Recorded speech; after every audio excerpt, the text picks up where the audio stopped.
بسم الله الرحمن الرحيم. الحمد لله رب العالمين، والصلاة والسلام على أشرف المرسلين سيدنا ومولانا محمد صلى الله عليه وسلم. السلام عليكم ورحمة الله وبركاته. waxaan halkan ka salaamayaa dhammaan Soomaali Maxamed meel walba ay joogaan.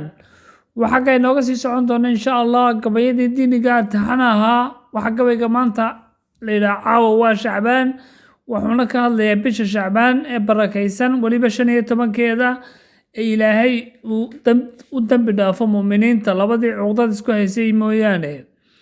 wuxuuna gabayga ku bilaabmayaa insha Allah sidan: caawa waa Shacbaan, barkeede cafis ha la ogaado, ha la isku calool samaado, caadilna ha la baryo, diinteena aan cuskano cisiga iyo milgaha leh, cududeena khayr ku qaadano, cilmiga diinta barano. caawa waa Shacbaan, barkeede cafis ha la ogaado, iscaawino casiisna caawa xusno iyo nebigii casharka ina baree cudkoonka ahaa aan ku salino.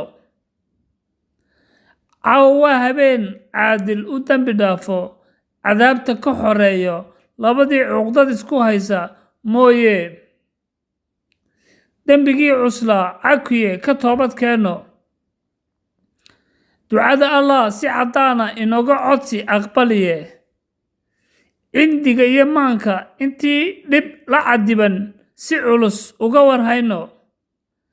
caawa Shacbaan, barkeede cafis ha la ogaado. waad mahadsantiin dhammaantiin. waxaan leeyahay cibaadada aynu ku dadaalo caawa walaal, oo aynu saliga nebiga badsano insha Allah walaalayaal. wasalaamu calaykum waraxmatullaahi wabarakaatuh.